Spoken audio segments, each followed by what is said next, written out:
So I want to ask you a question, and this is sort of the miracle question, if you will. If you could say, the situation is turning out perfectly for me, what would be your perfect outcome with this?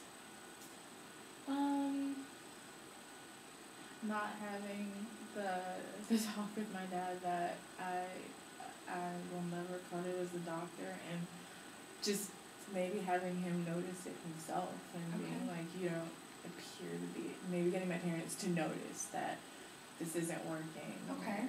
Something, like, I don't know how they would be able to see that. Well, when my grades come out, they might be able to figure that out. Mm-hmm. And just having them understand that and accept that and telling me to do what I want, and then being able to go off and be an art major or something. Okay. Like that. Okay.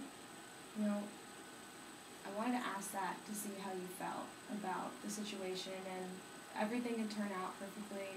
Where would it be and what would it look like? And I think there's ways for us to work through some of these feelings to get hopefully the same outcome, but just, in a little bit of a different way. So we can work on some of the goals that you have laid out. One would be to figure out how to go to class and not feel these anxious feelings that you have felt that are keeping you from going. Is there anything else you'd want to work on in terms of specific instances with your teacher? Is there something that you have to do regarding this situation with your professor? What did he say in the message?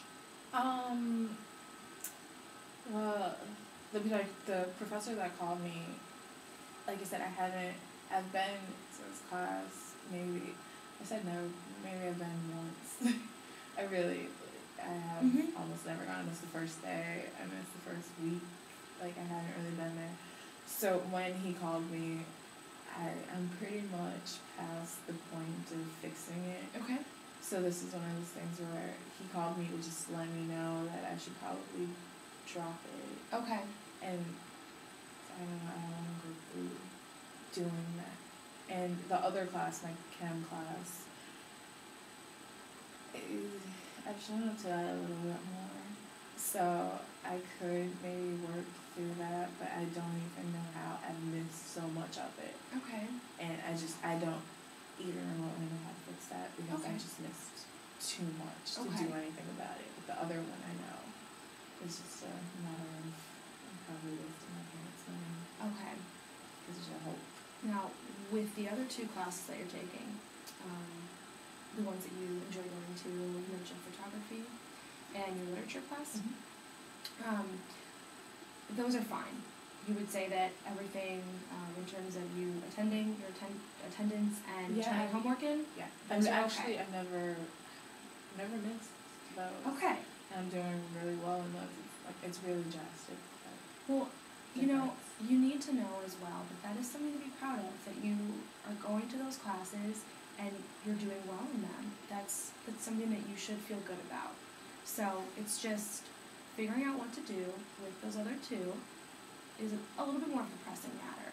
So for our goal list, what would you say is the most important goal to go at first?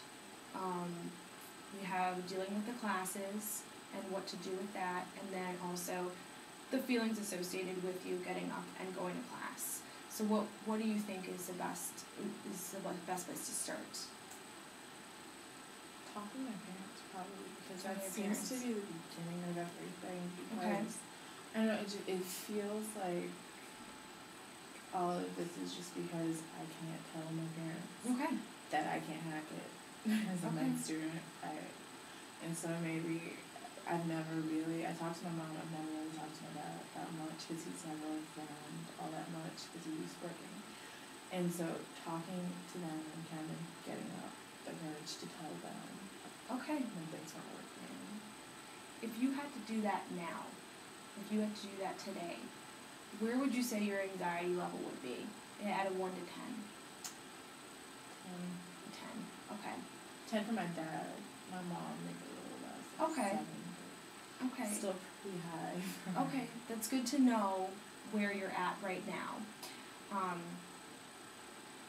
With the classes, I want to make sure that we work on this as well. I think that talking to your parents is a very important goal, and I think that that should be high on our priority list to figure out a way to cope with the anxious feelings with telling them, and then being open and communicating with them about the situation that's going on. I can see that that's very important to you, and that your family is such a source of support and strength for you that it would be so difficult to be making these decisions and dealing with these issues without their help and without them being there for you. And that's what you've really been doing, is you've been taking it all in yourself, but you haven't been able to talk to the people that are always there for you. Yeah.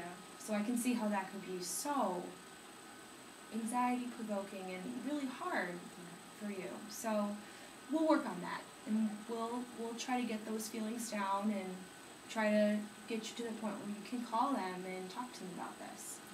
But another important matter we should deal with too is the classes.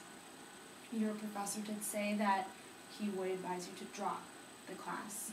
And again, I know how that can be such a hard thing to do, especially without being able to talk to your family about that. But I think something important is to find out a little bit more information about when your deadlines are, to find out when you can drop and when the grade will stand on your record. I definitely think that's another goal that we should put on our list. How do you feel about that? Slightly nervous Okay. about having talked to the school, but I know it's something I need to do because the situation's not getting any better. Okay. And I've let it get bad enough. Okay. Now, so I know it's something I need to do, but I'm really anxious about going to them and admitting that, I've gone with one class in like almost a month. Okay. Where does your anxiety level stand on that? Like an 8 or a 9. An 8 or a 9. Okay. So it's pretty high still. Okay. Well, that's something that we can talk about, and talk about doing and work through. And with the chemistry class, have you been in contact with your professor at all for that course? Well, I show up to that one a little bit more, so that one's like maybe I skip maybe a class a week, so it's about a 50-50 type of thing. And I would leave before he can say anything. Okay. Because I know he'll say something about the fact that I'm only attending half of the classes. And so I kind of leave, and that's generally like the first class of the week I go to, and then I don't come back for a week because I think maybe he'll forget to talk to me about it. And so I don't talk to him. Has he tried to approach you through email, through telephone, or at class? In class, I can kind of see he'll like look up at me, or he'll make a comment. I have to see you after class, or he'll say something, or he'll make a note of it. But my email, I honestly don't check it because I don't want to see if he left anything, and he hasn't called or anything like my biology professor has. But definitely, I don't check my email because I don't want to know. And I like the teacher. I don't want the confrontation of talking to him and hearing what he has to say and hearing where I stand in the class. I don't want to find out I have to drop another box because of this. Okay. So it's more about his reaction about having to drop the class that you're scared of. Yeah. Not how maybe you can fix it. It's the worst case that you'll have to drop. Yeah. Okay. And how would you feel if you did talk to him and he said, that's it, you have to drop this course? Like a failure.